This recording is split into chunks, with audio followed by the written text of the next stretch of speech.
dia, boa tarde, boa noite, meus queridos alunos. Aqui quem vos fala é o professor Ioannis e agora nós iniciaremos a situação de aprendizagem 9, que está relacionada com a aula número 9.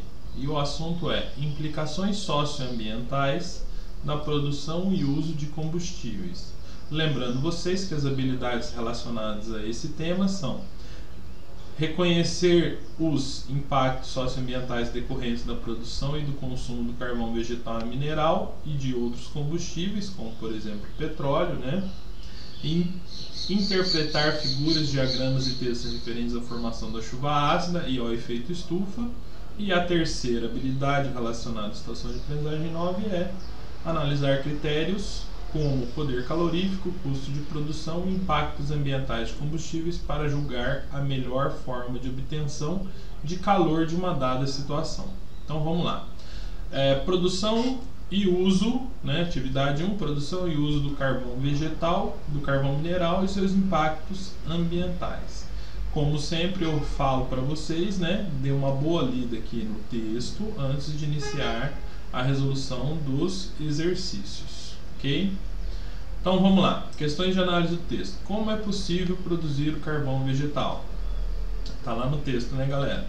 Carvão vegetal é produzido a partir de madeira, que é colocada sob condições de queima, de combustão com ausência de oxigênio, onde essa madeira ela é queimada parcialmente. Tá? É assim que é produzido o carvão vegetal, mas está lá no texto de uma forma melhor explicada. Questão 2. Quais são os problemas ambientais e sociais que podem ser causados pela produção do carvão vegetal? Se vocês deram uma boa lida no texto, vocês vão ver lá que os problemas ambientais, quando a produção do carvão vegetal não é feita de forma correta, o que vai acontecer? Vai eliminar vários contaminantes no solo e no ar também. E qual que é o problema social relacionado a isso? Geralmente a produção de carvão vegetal está relacionada com a utilização de pessoas trabalhando sem proteção individual, em ambientes extremamente hostis. Muitas dessas produções de carvão vegetal tem crianças trabalhando nela, e todos esses são os problemas sociais e outros que vocês podem encontrar no texto. Questão 3. Como é extraído o carvão mineral? Bom, galera, primeiro, o carvão mineral é um carvão que está fossilizado lá embaixo da terra, em alguns lugares do mundo, Então está há milhões de anos lá embaixo da terra. E como é que ele é extraído? É extraído através da mineração. E como é que é feita a mineração? Primeiramente, descobre-se onde existe o carvão. Depois pode ser extraído de várias formas, desde manualmente como com máquinas. Se vocês fizerem uma pesquisa breve na internet, vocês vão ver que ao redor do mundo, inclusive no Brasil, geralmente essa extração é feita através de máquinas. Vai lá cavando o local onde tem o carvão e vai fazendo essa extração. Questão 4. Quais são os problemas ambientais e sociais que podem ser causados pela extração do carvão mineral? Galera, junto com o carvão mineral tem muito enxofre, tá? E esse enxofre em contato com a água acaba produzindo ácido sulfúrico. Então acaba acidificando rios, lagos e o solo onde é feita a extração desse carvão mineral. Então esse já é um problema ambiental gravíssimo. Além de você estar fazendo uma escavação no local, e isso pode provocar tanto desmoronamento, se for abaixo da terra, se for mais superficialmente, você pode estar devastando toda a floresta que pode ter nesse local. Então tem vários problemas ambientais relacionados a essa extração. Além dos problemas químicos, que é, por exemplo, acidificar a água. Chove ou tem alguma mina de água junto com essa extração de carvão, essa água sai extremamente ácida. Tá? Ácida num ponto que onde essa água passa, mata tudo que está em volta. Ok? Questão 5. Quais são os tipos de indústrias que utilizam o carvão como combustível?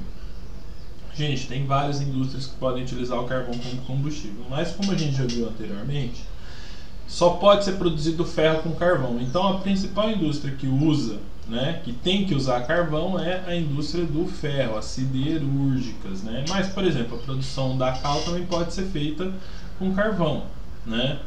E outras produções qualquer que necessitem de calor pode ser feita com carvão. Pode ser até produzida eletricidade com carvão, tá? O que é feito, muito feito no mundo inteiro, inclusive no Brasil. Quais problemas ambientais podem ser relacionados com a queima do carvão? Galera, independente se o carvão é vegetal ou mineral, os dois têm problemas relacionados. O problema ambiental relacionado com o carvão vegetal é mais na produção dele, onde todas as suas toxinas e substâncias tóxicas são liberadas na produção dele, né? Na queima do carvão vegetal depois de pronto, ele tem, comparado com o carvão mineral, menos poluentes. O carvão mineral, por ter ficado muito tempo embaixo da terra e ter outras substâncias como nitrogênio, enxofre, fósforo, na sua queima, se ela for feita sem nenhum tratamento prévio, ela vai eliminar no ar componentes da chuva ácida, né? E aí o que vai acontecer? Vai provocar chuva ácida, principalmente se tiver muito enxofre nesse carvão. Mas para ele diminuir esses problemas, costuma-se fazer uma prévia limpeza do carvão mineral para depois utilizar ele, independente da indústria que utilize esse carvão, tá? Questão 7. Quais são as vantagens da utilização de cada tipo de carvão, tá? E quais são as desvantagens? A vantagem da utilização do carvão vegetal é por ele ser menos poluente depois de estar pronto, porque o processo dele polui muito, tá? E a desvantagem do carvão vegetal, né? E outra vantagem do carvão vegetal é que ele é renovável. Então eu posso estar hoje fazendo uma plantação, né? E essa plantação eu posso de tempos em tempos estar arrancando parte dela e estar fazendo carvão vegetal e estar plantando novamente nesse local. Então é um processo contínuo, então ela é renovável, tá? E qual que é a desvantagem do carvão vegetal? Se for mal feito o processo de carvão vegetal, ele polui até mais do que o carvão mineral, né? Quando a sua produção é mal realizada, né? Isso com relação ao carvão vegetal. Qual que é a vantagem do carvão mineral? O carvão mineral, ele tem um custo mais baixo, porque ele não depende de você ter um terreno parado 5, 10 anos para você poder fazer uma produção de carvão. Então o carvão mineral já está lá na terra pronta, é só você extrair ele, e isso acaba sendo um pouco mais barato que o processo de plantar e fazer o carvão vegetal, né? Só que a desvantagem do carvão mineral são todos os impactos socioambientais, né? Sociais porque nas minas, né, subterrâneas, os funcionários acabam se intoxicando com a poeira do carvão e com gases tóxicos que existem lá, né? E com toda aquela água que pode sair de lá e é extremamente ácida. E a outra desvantagem é que o carvão mineral sempre é mais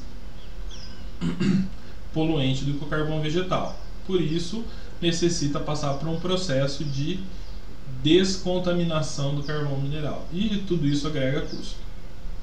Então vamos lá. Você aprendeu? Olha, depois de toda essa discussão entre carvão vegetal e mineral, lembrando vocês têm que ter lido muito aqueles 2 textos lá falando sobre carvão vegetal e mineral. É só fazer um resumo aqui do carvão vegetal e mineral, forma de obtenção, problemas ambientais relacionados à sua extração, sociais, enfim, só fazer esse resumo aqui. Vamos para a lição de casa, né? Aqui, já que nós estamos falando da produção e utilização de carvão e de seus problemas socioambientais, né? Vamos falar um pouco aqui do efeito estufa. O efeito estufa, para quem não sabe, não se lembra, né? Ele é causado principalmente por causa da emissão de CO2. Lembrando que a utilização de carvão produz CO2, mas que o CO2 não é um contaminante produzido na utilização do carvão. CO2 é um material que pode ser liberado no carvão, pode ser liberado no etanol, que é o nosso combustível nacional, nos derivados do petróleo. Todo material que tiver carbono e queimar vai liberar CO2, tá? Mas a queima excessiva de todos os combustíveis que existem no planeta acaba causando efeito estufa através do aumento do CO2. Então, vamos dar uma olhada aqui nesse esquema E vamos ver mais ou menos como é que ele funciona. Aqui nós temos o Sol irradiando a Terra e nós temos 8 tipos diferentes de radiação relacionada a essa primeira radiação que vem do Sol. Então, 1 é a radiação solar. O 2 aqui, ó, 25% da radiação recebida é refletida, tá? Pelas nuvens e se perde no espaço. 3, 5%, cadê o 3 aqui, ó? 5% da radiação solar que atinge a Terra é refletida pela superfície e se perde no espaço, né? E é assim que a gente consegue enxergar nosso planeta do espaço, porque ele emite luz. Que luz? Essa luz do Sol que bate no planeta e volta para o espaço, né? 4, 45% da radiação solar que chega à Terra, né? Aqui chega à Terra, tá? Solos e oceanos é absorvida aquecendo. 5, 25% da radiação solar é absorvida pela atmosfera, tá? Provocando aquecimento e efeito estufa. É aqui que acontece o efeito estufa. 6. Parte da radiação absorvida pela superfície da Terra é convertida em radiação infravermelha, né? A radiação infravermelha é quando você está no Sol e você sente que o Sol te esquenta, porque o Sol emite muitas radiações diferentes, desde o infravermelho até o ultravioleta. Então, a infravermelha é essa sensação de aquecimento. 7. Parte da radiação infravermelha emitida pela Terra se perde no espaço. E 8. Parte da radiação infravermelha emitida pela atmosfera acaba ficando lá no efeito estufa, porque acaba sendo refletida pelo CO2. Agora vamos ver um gráfico do dióxido de carbono. Isso tem muito a ver, gente, ó, com a Revolução Industrial, porque até os anos de mais ou menos 1700, 1800, a quantidade de dióxido de carbono na atmosfera era mais ou menos a mesma. Depois de 1800 que teve a Revolução Industrial, que vem tendo um crescimento exponencial, tá? Então vamos para a questão e análise do texto. Após ler o texto, analise o gráfico e a figura e responda: de que forma o homem contribui para o aumento das emissões de gás carbônico? Porque esse aumento se deu a partir do final do século XIX. Final do século XIX é final de 1800, então é mais ou menos por aqui, ó, tá? Final do século XIX. E aí, por que isso aconteceu? Se vocês fizerem um link lá com a história, isso acontece por causa da Revolução Industrial. A Revolução Industrial, ela é baseada nas máquinas a vapor, e as máquinas a vapor utilizavam carvão, madeira, né, como combustível. Daí que começou a ter um forte aumento das emissões de poluentes. Depois, no século XX, já veio a produção dos automóveis, os combustíveis derivados do petróleo, e aí que a coisa foi crescendo mesmo, né? Qual que é a relação entre a emissão de gás carbônico e efeito estufa? Lembrando que o gás carbônico fica na atmosfera e ele funciona como uma camada isolante, né, da radiação que deveria se espalhar no espaço, então ele acaba causando efeito estufa. É por isso que chama efeito estufa, tá? Então qual que é a relação? Quanto mais gás carbônico, maior será o efeito estufa. Questão 3. Por que o aumento do efeito estufa pode ser considerado um problema ambiental? Se a temperatura do planeta aumentar muito, os polos vão derreter, o nível do mar vai subir, várias cidades vão ficar inundadas pela água do mar, além de você ter picos de calor absurdamente altos, podendo comprometer a vida animal, a vida humana, né, e todo o ecossistema. Agora nós temos aqui, ó, um texto falando sobre a chuva ácida. Lembrando vocês que é importante vocês lerem o texto, né? E um diagrama sobre a produção da chuva ácida. Galera, o que é importante desse texto estar olhando? Ó, o CO2, quando misturado em água, ele vai formar o ácido carbônico, tá? Esse aqui é o ácido carbônico, que tem pH em torno de 5,6. Aí você deve estar se perguntando: nossa, então o CO2 é o responsável pela chuva ácida? Não, galera, o CO2 não é responsável pela chuva ácida, mas ele deixa a chuva levemente ácida, tá? Em pH em torno de 5,6. No entanto, o problema é no SO2, porque o SO2 vai formar um ácido chamado ácido sulfúrico, que esse sim tem pH em torno de 1, 2, é um pH bem baixo, tá? E também o ácido nítrico tem pH bem baixo e que também é responsável pela chuva ácida. Mas o maior vilão da chuva ácida nesse caso é o ácido sulfúrico, tá? Nesse diagrama, o que nós observamos nesse diagrama que é importante? As fontes poluidoras, que são automóveis, indústrias, casas e queimadas, tá? Libera toda essa fumaça no ar. Essa fumaça ela tem tanto o SO2 como o NO2, que vai produzir o ácido nítrico, né? E aí o que a gente consegue observar aqui? Que os dióxidos de enxofre que estão nessa fumaça, mais os óxidos de nitrogênio, né, vão se misturar com a água e vão formar a chuva ácida. Essa chuva ácida ela pode cair na localidade, mas aqui que está dizendo o quê? Que o vento leva essa chuva ácida para outras localidades. E aí acaba prejudicando outros locais, né, onde vai poder, por exemplo, destruir plantações, né?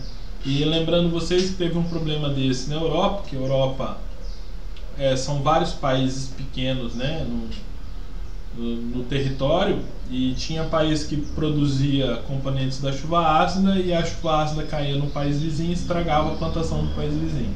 Então isso virou um problema global e foi na Europa que eles começaram a discutir a eliminação desses gases da atmosfera, né? Então vamos lá para questões de análise do texto. Qual que é a origem dos compostos que produzem chuva ácida? A grande maioria desses compostos são originários da queima de combustíveis, tá? Quais são os efeitos da chuva ácida para o ambiente? A chuva ácida, se eu tomar chuva ácida eu vou morrer queimado? Não, não vou morrer queimado. Para a gente não faz muito mal, mas ele pode derreter mármore de prédio, ele pode derreter estátua, ele pode matar a plantação, ele pode matar as árvores, né? Isso começou a acontecer lá em Cubatão em 1980, né? E isso pode ir prejudicando tudo, desde a produção de alimentos, né, que é o problema para o ser humano, como a destruição dos prédios e das pontes, né, de toda a construção humana. A chuva ácida cai sempre em regiões onde é formados poluentes? Essa pergunta está relacionada à figura. Não, né, porque ela é formada a partir de nuvens, essas nuvens podem ser empurradas pelo vento para outras localidades, né? Aqui nós temos um experimento em relação à produção de carvão vegetal, né? Olha o esquema aqui, então o que coloca aqui, ó, um tubo de ensaio. Nesse tubo de ensaio você pode colocar palha de aço, uma rolha, tudo vedadinho, bonitinho. Isso aqui é um cano, né, que vai borbulhar dentro da água e aqui vai sair os gases residuais. Galera, quando você começa a queimar essa palha de aço aqui dentro, aqui tem um restinho de oxigênio de quando você fechou o tubo. Então, no comecinho da produção aqui, produz CO2. Depois que acabar o oxigênio, vai haver a queima sem oxigênio aqui dentro. Então, que é a produção do carvão. Então, vai eliminar várias substâncias aqui nessa água, tá? Quais são essas substâncias? Vamos voltar lá em cima para relembrar, né? Isso aqui está lá no primeiro texto da produção do carvão vegetal. Então, ó, quais são essas substâncias? São essas substâncias aqui, ó. Tá vendo? Essas substâncias serão liberadas lá na produção do carvão vegetal. Vocês já tinham lido isso, mas vamos só reforçar aqui para não perder o raciocínio. Então, voltando lá, né? E aí essas substâncias, inclusive dentro dessas substâncias tem ácido acético, que é ácido, né? E aí, agora que vocês entenderam como é que funciona o experimento, vamos responder as questões. Nesse experimento, depois é pego essa água que foi borbulhada, os gases que vêm daqui, tá? E foi colocada nessa água um papel chamado papel tornassol. O papel tornassol, ele tem a função de indicar se o pH está ácido ou está básico, tá?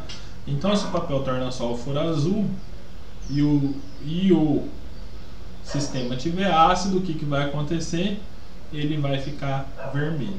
Então, primeira pergunta: o que acontece com o papel indicador? O papel indicador que estava azul ficou vermelho, indicando que a solução ficou ácida. Tá? Quais gases podem ser liberados nesse experimento? E o resíduo? Retorne ao texto, que eu acabei de fazer isso com vocês agora, né? Volta lá na produção do carvão vegetal e mineral e tente localizar, né, essa resposta. Mas eu vou falar só uns 2, 3 aqui. Metano pode ser liberada, ácido acético pode ser liberado, né? CO2 pode ser liberado, mas voltem lá no texto e deem uma olhada para responder melhor essa questão. Por que os gases puderam ser queimados? Uma outra parte desse experimento que eu não falei para vocês é o seguinte: esses gases que estão saindo aqui, se você colocar um fósforo neles, eles vão pegar fogo. Por que eles podem ser queimados? Porque eles estão ricos em carbono, tá? Em carbono não oxidado. E aí, o que acontece se você tem carbono não oxidado na presença do oxigênio do ar? Se você riscar o fósforo aqui, esses gases pegam fogo mesmo, né? Então, por que eles podem ser queimados? Porque eles são combustíveis que podem ser queimados, tá? Por que os gases modificam a cor do papel indicador ao entrar em contato com ele, tá? Esses gases não estão ricos em substâncias ácidas, como por exemplo ácido acético, por isso que eles mudam a cor do papel indicador quando entra em contato com eles, tá? Aqui é outro roteiro de experimentação: reconhecer o caráter como ácido básico neutro de um material, tá? Primeiramente eu quero falar para vocês um pouco sobre ácido básico e neutro, tá? Que essa é a função dessa situação aqui. Então nós temos lá, ó,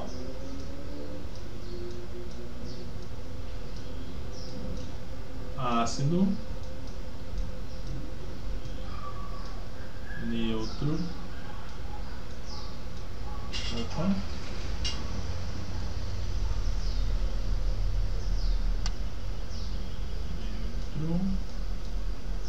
e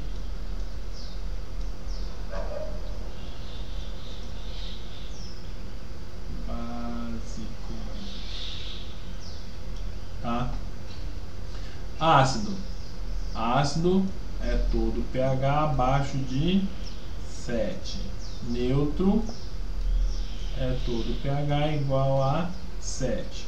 E básico é todo pH maior do que 7. Tá? Então nós temos aqui ácido, neutro e básico. Vocês já devem ter ouvido falar, né? Detergente neutro. O que é o detergente neutro? É o detergente com pH 7. Tá? Vocês já devem ter ouvido falar de coisas ácidas. Por exemplo, limão é ácido, né? Limão tem um pH em torno de 3,5. Laranja em torno de 3,5 a 4. Ácido acético, que é o vinagre, né? Que também é ácido, azedo, né? pH em torno de 4,5.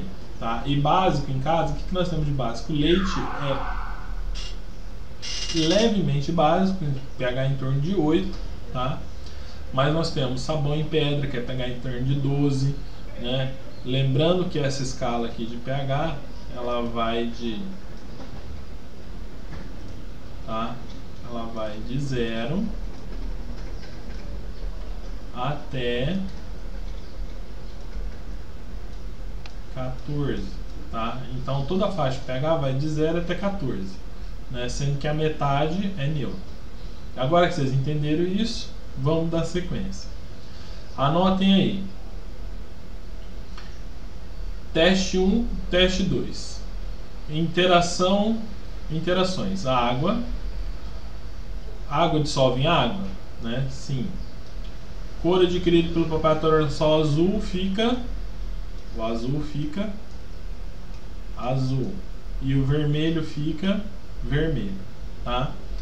Ação sobre o carbonato de cálcio, não tem ação. Outras observações, nada. Água e sabão. Ocorre dissolução? Mais ou menos. Sabão em pedra, tá, gente? Vocês podem ver que ele não dissolve bem, não. Cor adquirida pelo papel tornassol azul continua azul. e a vermelha fica azul. Ação sobre carbonato de cálcio? Não. Outras observações? Nada. Água e açúcar. Ocorre dissolução? Sim. Papel tornassol azul fica azul e o vermelho fica vermelho. Tem ação no carbonato de cálcio? Não tem. Outras observações? Nada. Água e água sanitária. O papel ocorre dissolução? Sim.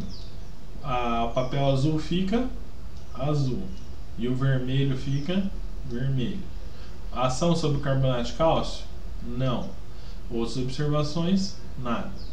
Água e leite. Ocorre dissolução? Sim. A cor adquirida do papel tornassol azul fica azul e o vermelho fica roxo. Por que fica roxo? Porque o leite ele é levemente básico. Então, como o papel está vermelho, ele vai ficar um azuladinho, roxeadinho, tá? Ação no carbonato de cálcio? Não tem. Outras observações? Água e vinagre. Dissolve? Sim. Cor do papel tornassol azul fica vermelho, porque é ácido. E o vermelho continua vermelho. Ação no carbonato? Sim. Então tem ação sim. O que vai acontecer? Vai efervescer. Outras observações? Efervescência, né? Efervescência. Tá? Água e sal de cozinha. Dissolve? Sim. Cor adquirida pelo papel tornassol azul. Continua azul. E o vermelho continua vermelho. Tem ação no carbonato de cálcio? Não. Outras observações? Nada. Água e de cal de construção. Dissolve? Mais ou menos, porque a água vai ficar turva. Papel tornassol azul fica azul e o vermelho fica azul. Tem ação no carbonato de cálcio? Não tem. Outras observações? Água e soda cáustica dissolve? Sim, dissolve. Papel tornassol azul fica azul e o vermelho fica azul. Tem ação no carbonato? Não. Outras observações? E água e ácido clorídrico. Isso aqui vocês já sabem, né? Dissolve na água? Sim. O papel tornassol azul fica vermelho, o vermelho fica vermelho. Tem ação no carbonato? Tem. E qual que é o resultado? Efervescência, né? Agora, questões para análise do experimento. É possível classificar os materiais estudados em grupos diferentes? Em caso afirmativo, quais critérios utilizou para propor essa classificação? É possível? Claro que é, né, galera? Você sabe que quando o papel tornassol vermelho fica azul é básico, quando eles não mudam de cor é neutro, e quando o papel tornassol azul fica vermelho é ácido. Então temos lá vermelho, vermelho ácido, azul, azul básico, né? O ácido sempre vai ter ação no carbonato, então dá para separar em 3 grupos distintos, que é ácido, básico e neutro, né? Os gases que você observou no experimento da carbonização da madeira, ao interagirem com a água no papel indicador umedecido, indicam caráter ácido, que o papel tornassol azul fica vermelho, presença de ácido acético principalmente, evidenciado pela mudança de cor. Entre os materiais estudados no experimento, como reconhecer o caráter ácido, básico ou neutro de um material? Quais têm características ácidas? Esses materiais apresentam outras propriedades em comum? Quais? Então, ó, é para você subdividir esses materiais em ácido, básico e neutro e falar que os que têm pH ácido têm ação sobre o carbonato, tá? Questão 3. Materiais que, ao interagirem com água, fazem com que elas se tornem ácidas, são denominados ácidos. Considerando essa informação e as respostas dadas na questão anterior, defina o que é um ácido. Então, galera, o que é um ácido? Ácido é toda substância que deixa o papel tornassol azul, cor vermelha. Tá? Isso é uma definição muito simplória. A gente pode ir para uma definição mais complexa, que é, por exemplo, a definição de ácido base de Arrhenius. Então, ácido é toda a substância que libera H+ na solução, tá? Questão 4. Além dos ácidos, há materiais que são classificados como neutros e outros como básicos, usando-se como critério a classificação das propriedades desses materiais, conferem ou não a água após interagirem com ela. Defina material neutro e material básico. Então, material neutro é quem? É aquele que não altera a cor do papel tornassol nem azul nem vermelha. E quem que é básico? Básico é aquele que faz com que o papel tornassol vermelho fique azul, tá? Atividade 3 é uma atividade que a gente vai realizar em sala de aula, né? Vamos direto para lição de casa. Faça um resumo das principais ideias que surgiram durante a discussão, que é em relação à discussão feita em sala de aula. E a 2 também. E para finalizar, nós chegamos no que eu aprendi, né? Que eu sempre falo para vocês: sejam honestos com a aprendizagem de vocês e façam um bom resumo do que vocês aprenderam nessa situação de aprendizagem. Um forte abraço a todos e até a próxima.